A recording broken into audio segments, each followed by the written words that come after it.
അതായത് നിസാൻ ഇതിനെ ലോഞ്ച് ചെയ്തേക്കുന്ന ഒരിക്കലും ഒരു എൻട്രി ലെവൽ 7 സീറ്റർ ആണെന്ന് നമുക്ക് പറയത്തില്ല. ഇന്ത്യയിലെ ഏറ്റവും എഫിഷ്യൻ്റ് ആയിട്ടുള്ള അല്ലെങ്കിൽ ഏറ്റവും മെയിൻ്റനൻസ് കോസ്റ്റ്. ഇതിലൊരു പ്ലസ് പോയിൻ്റ് എനിക്ക് ഫീൽ ചെയ്യുമെന്ന് പറഞ്ഞു കഴിഞ്ഞാൽ ഇത് ലെതറല്ല, ഇതൊരു വളരെ സോഫ്റ്റ് ടച്ച് ആയിട്ടുള്ളൊരു മെറ്റീരിയൽ. കാരണം നമ്മൾ പിടിക്കുമ്പോൾ തന്നെ 1965 ഇന്ത്യൻ മാർക്കറ്റിൽ നിസാൻ എന്ന് പറയുന്നൊരു ബ്രാൻഡ് കടന്നു വന്നെന്ന് പറഞ്ഞാൽ നിങ്ങൾ വിശ്വസിക്കുമോ? നമ്മുടെയൊക്കെ അറിവിൽ അത് 2005 അല്ല, ഒരു മൈക്ര സണ്ണി യുഗത്തിലൊക്കെയാണെന്നല്ല വിശ്വസിച്ചേക്കുന്നത്. പക്ഷേ നമുക്ക് തെറ്റി. 1965 നമ്മുടെ കൊമേഴ്ഷ്യൽ മാർക്കറ്റിലേക്കല്ല, നമ്മുടെ ഡിഫൻസിൻ്റെ ഡിപ്പാർട്ട്മെൻറ്റിലേക്ക് അവർ ജോങ്ക എന്ന് പറഞ്ഞൊരു വെഹിക്കിളായിട്ട്, നമ്മുടെ ധോണിഡയിൽ ഇരിക്കുന്ന, അല്ലെങ്കിൽ നമ്മുടെ കേരളത്തിൽ ഇപ്പോൾ കുറേ ഓടുന്നുണ്ടല്ലോ, ജോങ്ക എന്ന് പറയുന്ന ഒരു കൈൻഡ് ഓഫ് ഒരു കേപ്പബിൾ വെഹിക്കിൾ. ആ ഒരു പാട്രോളിൻ്റെ ഒരു ലൈറ്റർ വേർഷനായിരുന്നു. ആ ഒരു വേർഷനുമായിട്ടാണ് 1969 അങ്ങോട്ട് പ്രൊഡക്ഷൻ തുടങ്ങി. ഏകദേശം 30 കൊല്ലത്തോളം ആ ഒരു പർട്ടിക്കുലർ വെഹിക്കിൾ നമ്മുടെ ഡിഫൻസിൽ കിടന്ന് ഓടിക്കളിച്ചിരുന്നു. ഇന്നും പലരും അത് എടുത്ത് റീസ്റ്റോറൊക്കെ ചെയ്യുന്നുണ്ട്. അതുപോലെ തന്നെ ഒരു 1 ടണ്ണിൻ്റെ ഒരു നിസാൻ ട്രക്കും അവർ ലോഞ്ച് ചെയ്തിരുന്നു അല്ലേ. അന്ന് തൊട്ട് ഇന്ത്യൻ മാർക്കറ്റിൽ വളരെയധികം പ്രാധാന്യം കൊടുത്തിരുന്ന ഒരു കമ്പനിയാണ് നിസാൻ എന്ന് പറയുന്നത്. 2005 നമ്മൾ പറഞ്ഞ പോലെ സണ്ണി അതുപോലെ തന്നെ മൈക്ര പോലുള്ള മോഡലുകളുമായിട്ട് വീണ്ടും അഗ്രസീവായിട്ട് കയറി വന്നു. ഐ സ്റ്റിൽ റിമെമ്പർ, അതായത് നമ്മളന്ന് വെർണ എടുത്ത സമയത്ത് ഫാദറിനും അല്ലെങ്കിൽ ഉണ്ടായിരുന്ന ഒരു ആഗ്രഹമായിരുന്നു സണ്ണി. അതിൻ്റെ ആഡ് നിങ്ങൾ ഓർക്കുന്നുണ്ട്, ഞാൻ ഇപ്പോഴും ഓർക്കുന്നുണ്ട്. It's not a car, it's a car എന്ന് പറഞ്ഞായിരുന്നു നിസാൻ അന്ന് സണ്ണീനെ ലോഞ്ച് ചെയ്ത്. അതിൻ്റെ റീസൺ എന്താണെന്ന് പറഞ്ഞാൽ ബാക്കിൽ വളരെയധികം ലെഗ് സ്പേസ് ഉള്ള ബാക്ക് സ്പേസിന് പ്രാധാന്യം കൊടുത്ത്, ശരിക്കും ഒരു സെഡാൻ്റെ യൂസ് എന്താണോ അതിന് പ്രാധാന്യം കൊടുത്തായിരുന്നു നിസാൻ ഇന്ത്യൻ മാർക്കറ്റിലേക്ക് വന്നത്. ഇന്നിപ്പോൾ നമ്മൾ നോക്കിക്കഴിഞ്ഞാൽ നിസാൻ ഇന്ത്യയിൽ പ്രൊഡക്ട്സ് കുറവാണ്. അതിൽ മെയിൻലി അവർക്കുണ്ടായിരുന്ന ഒരു പ്രൊഡക്റ്റ്, മേ ബി നമുക്ക് പറയാം ഒരൊറ്റ പ്രൊഡക്റ്റ് ഉള്ളതെന്ന് നമുക്ക് പറയാൻ പറ്റും, നിസാൻ മാഗ്നറ്റ് എന്ന് പറയുന്നത്. ഇപ്പോൾ നമ്മുടെ വീഡിയോ എടുത്തുകൊണ്ടിരിക്കുന്ന എൻ്റെ പ്രിയ പത്നി അനലി യൂസ് ചെയ്തുകൊണ്ടിരുന്നതും ഒരു നിസാൻ മാഗ്നറ്റ് ആണ്. അതായത് ഏകദേശം 2,40,000 യൂണിറ്റോളം ഈ ഒരു 4-5 കൊല്ലം കൊണ്ട് നിസാൻ ഒരൊറ്റ മോഡലും കൊണ്ട് ഇന്ത്യയിൽ സെല്ല് ചെയ്തു. നിസാനെ ഇന്ത്യൻ മാർക്കറ്റിൽ നിന്ന് ഓടിപ്പോകാതെ പിടിച്ചു നിർത്തിയ മോഡൽ ഏതാണെന്ന് ചോദിച്ചു കഴിഞ്ഞാൽ I will tell it's A Nissan magnet. എന്ന് പറഞ്ഞതുപോലെ തന്നെ കുറച്ചും കൂടെ പ്രയോറിറ്റി കൊടുത്ത് അവർ വീണ്ടും ഇന്ത്യൻ മാർക്കറ്റ്സിലേക്ക് പുതിയ പ്രൊഡക്ട്സ് ലോഞ്ച് ചെയ്യുന്നുണ്ട്. അതിൻ്റെ ഒരു ഫസ്റ്റ് സ്റ്റേജാണ് ഈ കാണുന്ന നിസാൻ ഗ്രാവൈറ്റ് എന്ന് പറയുന്നത്. അതായത് സത്യം പറഞ്ഞാൽ നമ്മുടെ ട്രൈബറിൻ്റെ നിസാൻ വേർഷനാണ് നമുക്ക് പറയാൻ പറ്റും. പക്ഷേ കുറച്ചൊക്കെ ചേഞ്ചസ് അവർ കൊണ്ടുവന്നിട്ടുണ്ട്. അതെന്തൊക്കെയാണെന്നുള്ളത് നമുക്ക് ഡിസ്കസ് ചെയ്യാം. അതുപോലെ തന്നെ ഇവരിനെ അടുത്തത് നമ്മുടെ ഡസ്റ്ററിൻ്റെ പകരക്കാരൻ ടെക്ലോൺ എന്ന് പറഞ്ഞൊരു വെഹിക്കിൾ ലോഞ്ച് ചെയ്യുന്നുണ്ട്. അതുപോലെ തന്നെ സി സെഗ്മെൻറ്റ് SUV കൂടെ അവർ ഈ ഒരു കൊല്ലം തന്നെ, അതായത് ഈ വരുന്ന 12 മാസത്തിനുള്ളിൽ അവർ ലോഞ്ച് ചെയ്യുക എന്നുള്ളതാണ് നിസാൻ്റെ പ്ലാന്. ഏകദേശം 1.6 മില്യണോളം ഇൻവെസ്റ്റ്മെൻറ്റാണ് ഇന്ത്യൻ മാർക്കറ്റിലേക്ക് പ്ലാൻ ചെയ്തിരിക്കുന്നത്. അപ്പോൾ അതുകൊണ്ട് തന്നെ നമുക്ക് ഉടനെ അങ്ങ് നിസാൻ ഓടിപ്പോകത്തില്ല. കാരണം ഓഫ് കോഴ്സ് ഇത്രയധികം ഇൻവെസ്റ്റ്മെൻറ്റ് വരുന്നുണ്ട്, ഇത്രയധികം R&D ചെയ്യുന്നുണ്ട്. അപ്പോൾ അങ്ങനെ ഇറക്കിയൊരു പ്രൊഡക്റ്റാണ് ഈ ഒരു കോൺസെപ്റ്റ് എന്ന് പറയുന്നത്. ഇതിപ്പം എൻ്റെ അടുത്ത് ഞാൻ ഇതിനെക്കുറിച്ച് കൂടുതൽ പറയുന്നതിന് മുമ്പ് ആര് എടുക്കണമെന്ന് പറഞ്ഞു കഴിഞ്ഞാൽ, ഇന്ന് ഇന്ത്യൻ മാർക്കറ്റിൽ അവൈലബിൾ ആയിട്ടുള്ള ഏറ്റവും വാല്യൂ ഫോർ മണിയിലുള്ള ഒരു 7 സീറ്റർ SUV ആണ് നമ്മുടെ ഈ ഗ്രാവൈറ്റ് എന്ന് പറയുന്നത്. അതായത് ഇതിൻ്റെ പ്രൈസ് സ്റ്റാർട്ട് ചെയ്യുന്നത് ഏകദേശം ആദ്യത്തെ 5000 കസ്റ്റമേഴ്സിന് ഒരു ഇൻട്രൊഡക്ടറി ഓഫറായിട്ട് 5.65 ലാക്സിനാണ്. അപ്പോൾ 5.65 ലാക്സ് ഏകദേശം ഒരു 6-7 ലക്ഷം രൂപയ്ക്ക് നിങ്ങൾക്ക് ഓൺ റോഡ് കിട്ടും. ആ ഒരു പ്രൈസിന് വേറൊരു 7 സീറ്റർ കിട്ടുമെന്ന് ചോദിച്ചു കഴിഞ്ഞാൽ എനിക്കറിയത്തില്ല.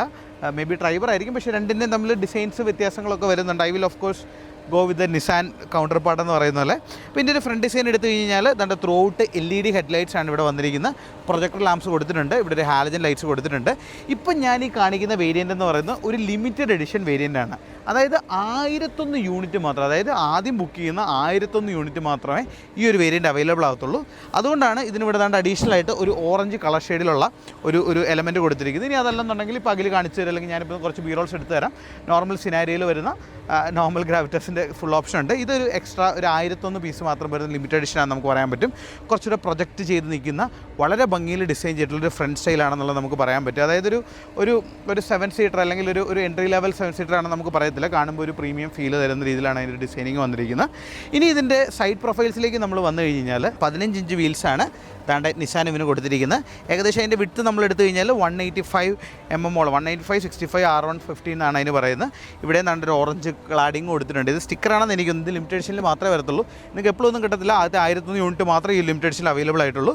സൈഡ് പ്രൊഫൈൽസിലേക്ക് വരുമ്പം നമ്മൾ കണ്ടതുപോലെ തന്നെ, അതായത് വളരെയധികം വൈഡായിട്ട് ഓപ്പൺ ആവുന്ന ഒരു ഡോസാണ് ഇതാണ്ട് ഫ്രണ്ടിൽ ഇവന് വരുന്ന. ആ ഒരു നോക്കിയ ഒരു ക്വാളിറ്റി നമുക്ക് അടയ്ക്കുമ്പോഴാണെങ്കിലും അത്യാവശ്യം ക്വാളിറ്റി തരുന്ന രീതിയിൽ തന്നെയാണ് അവൻ്റെ ഒരു ഡോറിൻ്റെ ഡിസൈനിങ് വന്നിരിക്കുന്നത്.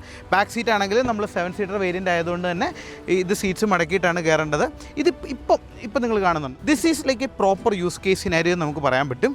അതായത് ഇത് ശരിക്കും പറഞ്ഞു കഴിഞ്ഞാൽ ഒരു 7 സീറ്റർ എന്ന് പറഞ്ഞു കഴിഞ്ഞാൽ ഒരു നല്ലൊരു 5 സീറ്റർ, എന്നാൽ നമുക്ക് അത്യാവശ്യ സാഹചര്യങ്ങളിൽ 7 സീറ്റ് വേണം, അല്ലെങ്കിൽ ഒരു വലിയൊരു ഫാമിലിക്ക് വാല്യൂ ഫോർ മണി ബഡ്ജറ്റിൽ പോകണമെന്നുണ്ടെങ്കിൽ this is like A good option. അപ്പോൾ അതിന് മുമ്പ് ഞാൻ ജസ്റ്റ് ഒരു കഥയും കൂടെ പറയാം. നമ്മളിപ്പോൾ നിൽക്കുന്നത് ഉദയ്പൂരാണ്, അതായത് രാജസ്ഥാനിൽ.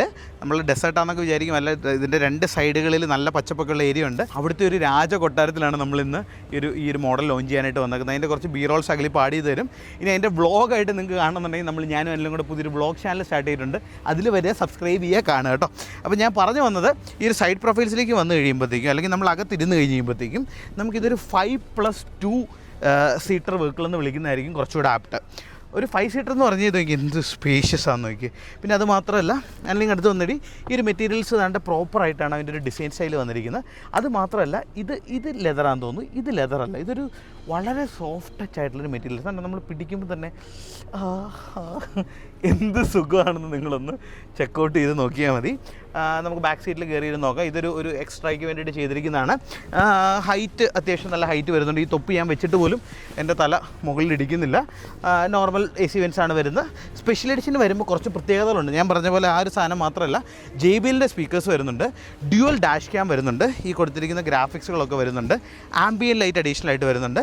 അങ്ങനെ കുറേയധികം ചേഞ്ചസ് അതിൻ്റെ അകത്ത് വരുന്നുണ്ട്.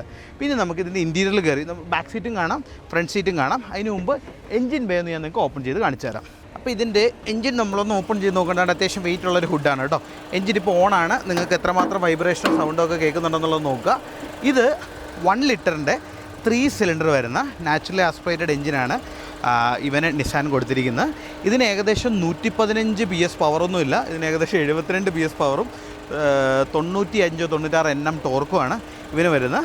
അതായത് നിസാൻ ഇതിനെ ലോഞ്ച് ചെയ്തേക്കുന്ന ഒരിക്കലും പെർഫോമൻസിന് വേണ്ടിയിട്ടല്ല, അത് നിങ്ങൾ തെറ്റിദ്ധരിച്ചേക്കരുത്. ഇത് കൂടുതലായിട്ട് നമുക്ക് കുറച്ചുകൂടെ പ്രാക്ടിക്കാലിറ്റിക്ക്, അല്ലെങ്കിൽ ഒരു യൂസ് കേസിനായിരിക്കും. ഇപ്പോൾ നമുക്കൊരു ഒരു വർക്ക് ഹൗസ് ആയിട്ടൊക്കെ യൂസ് ചെയ്യാൻ പറ്റുന്നൊരു മോഡലാണ് എന്നുള്ള പറയാൻ പറ്റും. ഒരു കാര്യം കൂടെ ഉണ്ട്, ഇന്ത്യയിലെ ഏറ്റവും എഫിഷ്യൻ്റ് ആയിട്ടുള്ള, അല്ലെങ്കിൽ ഏറ്റവും മെയിൻ്റനൻസ് കോസ്റ്റ് കുറഞ്ഞ വണ്ടിയാണ് ഈ കിടക്കുന്ന ഗ്രാവിറ്റാസ് എന്നാണ് ഇവർ പറഞ്ഞേക്കുന്നത്. എന്ത് ബേസിസിലാണ് അവർ പറഞ്ഞതെന്ന് അറിയത്തില്ല. പിന്നെ ഇതിന് ആദ്യത്തെ 500 കസ്റ്റമേഴ്സിന് ഇവർ വേറെ കുറച്ച് കാര്യങ്ങൾ, ഞാൻ പറഞ്ഞ പ്രൈസ് മാത്രമല്ല, 5 കൊല്ലത്തേക്കുള്ള വാറണ്ടി, ഫ്രീ സർവീസ്, അങ്ങനെ എന്തൊക്കെ ഉണ്ടെന്ന് നിങ്ങൾ ചെക്കൗട്ട് ചെയ്യുക. പിന്നെ ഒരു കാര്യം കൂടെ ഉണ്ട്, 10 കൊല്ലം അല്ലെങ്കിൽ 2 ലക്ഷം കിലോമീറ്ററിലേക്ക് നിങ്ങൾക്ക് വാറണ്ടി എക്സ്ചേഞ്ച് ചെയ്യാനുള്ള ഒരു ഓപ്ഷൻ കൂടെ നിസാൻ ഇപ്പോൾ പ്രൊവൈഡ് ചെയ്യുന്നുണ്ട്. ഇത് നമുക്ക് ഫ്രണ്ട് സീറ്റ് കയറി ഇരുന്ന് ചെക്കൗട്ട് ചെയ്യാം. അപ്പം ഇതാണ് അവൻ്റെ ഒരു കോക്ക്പിറ്റ് വ്യൂ എന്ന് പറയുന്നത്. ജസ്റ്റ് ഇതാണ്ട് ഇവിടെ ഒരു സ്റ്റോറേജ് സ്പേസ് കൊടുത്തിട്ടുണ്ട്, താഴെ ഒരു സ്റ്റോറേജ് സ്പേസ് വരുന്നുണ്ട്. ഒരു പ്ലാസ്റ്റിക് ഫീൽ തന്നെ നമുക്ക് കിട്ടും. ഒരു 3 കളർ ടോൺ ഡാഷ്ബോർഡ്സ് ആണ് വരുന്നത് കേട്ടോ. ഇതിവിടെ ഒരു വൈറ്റ്, ഒരു ബീജ് കളറും ഇവിടെ ഒരു ബ്ലാക്കുമാണ് വരുന്നത്. നമ്മൾ പുതിയ മാഗ്നറ്റിൻ്റെ അകത്ത് കണ്ട ഇൻഫർടൈൻമെൻറ്റ് സിസ്റ്റം തന്നെയാണ് കൊടുത്തിരിക്കുന്നത്. ഇതിനൊരു പ്ലസ് പോയിൻറ്റ് എനിക്ക് ഫീൽ ചെയ്യുന്നത് പറഞ്ഞു കഴിഞ്ഞാൽ, ഇതിനൊക്കെ നമുക്ക് നല്ല ക്വാളിറ്റി താണ്ട ഫീൽ ചെയ്യും കേട്ടോ, ഈ സ്വിച്ചസിലൊക്കെ ഞെക്കി കഴിയുമ്പോഴത്തേക്കും. പിന്നെ താണ്ട AC വെൻസിലാണെങ്കിലും, പക്ഷേ ഇതൊരു കുഴപ്പമില്ല, അതൊരു പണ്ടത്തേൻ്റെ അതിനൊരു ക്ലിക്ക് കിട്ടുന്നൊരു ഫീലിംഗ് തോന്നിയായിരുന്നു. പക്ഷേ ഇതെനിക്ക് ഒരു ക്ലിക്ക് ഫീലിംഗ് കൃത്യമായിട്ട് തോന്നുന്നില്ല. ഇത് 3 ഫിസിക്കൽ ബട്ടൺസ് ആണ് കൊടുത്തിരിക്കുന്നത്. That deserves A applause for sure. പിന്നെ ദാണ്ട് വയർലെസ് ചാർജർ അവിടെ വരുന്നുണ്ട്. സ്റ്റാർട്ട് സ്റ്റോപ്പ് സ്വിച്ച് ഇവിടെയാണ് കൊടുത്തിരിക്കുന്നത്. 2 ട്രാൻസ്മിഷൻ ഓപ്ഷനിൽ അവൈലബിൾ ആണ് കേട്ടോ. ഒന്നെന്ന് പറയുന്നത് ഇവൻ്റെ 6 സ്പീഡ് മാനുവൽ ഗിയർ ബോക്സ്, 2 പറയുന്നത് നമ്മുടെ EC ഷിഫ്റ്റ് എന്ന് പറയുന്ന AMD ഉണ്ടല്ലോ, ആ AMD ട്രാൻസ്മിഷനിലാണ് കമ്പനി ഇവനെ കൊടുത്തിരിക്കുന്നത്. അപ്പോൾ ഇതിന് ശരിക്കും പറഞ്ഞാൽ 2 ഡ്യുവൽ ACs വരുന്നുണ്ട്, 8ഓളം AC വെൻസ് കൊടുത്തിട്ടുണ്ട്. നമ്മുടെ സ്പെഷ്യൽ എഡിഷൻ വരുമ്പോൾ ഡ്യുവൽ ഡാഷ് ക്യാം വരുന്നുണ്ട്, JBLൻ്റെ സ്പീക്കേഴ്സ് വരുന്നുണ്ട്, ആംബിയൻ ലൈറ്റ്സ് വരുന്നുണ്ട്. ഇനിയിപ്പോൾ നമ്മുടെ നോർമൽ വേരിയൻസ് ആണെന്നുണ്ടെങ്കിലും ഒത്തിരിയധികം ഫീച്ചേഴ്സ് കൊടുത്തിട്ടുണ്ട്. വയർലെസ് ചാർജർ വരുന്നുണ്ട്, ആൻഡ്രോയിഡ് ഓട്ടോ, ആപ്പിൾ കാർപ്ലേ വരുന്നുണ്ട്. മൊത്തത്തിൽ ശരിക്കും പറഞ്ഞാൽ പെർഫോമൻസ് നോക്കുന്നവരല്ല, എന്നാൽ ഒരു വർക്ക് ഹോഴ്സ് വേണം, 5+ കൂടുതൽ ആൾക്കാർക്ക് പോകണം, മാക്സിമം വാല്യൂ ഫോർ മണിയിൽ. നമ്മൾ പറഞ്ഞ പോലെ പ്രൈസ് ലോഞ്ച് ചെയ്തേക്കുന്നത് 5.65-നാണ്. അത് വളരെ വലിയൊരു വാല്യൂ പ്രൊപ്പോസിഷനാണ്. 10 കൊല്ലത്തേക്കുള്ള എക്സ്റ്റെൻഡബിൾ വാറണ്ടി കൊടുക്കുന്നുണ്ട്. അതൊന്നും വേറൊരു കമ്പനി കൊടുക്കുന്നില്ല. 2 ലക്ഷം കിലോമീറ്റർ വരെ. ആദ്യത്തെ 5000 യൂസേഴ്സിന് കുറേയധികം ബെനിഫിറ്റ്സ് ഉണ്ട്. അപ്പോൾ ഇതൊക്കെയാണ് എനിക്ക് നിങ്ങളുടെ അടുത്ത് പറഞ്ഞു തരാനുള്ളത്. So this is your Deepak Rajan, doctor I signing off. Thank you so much and by.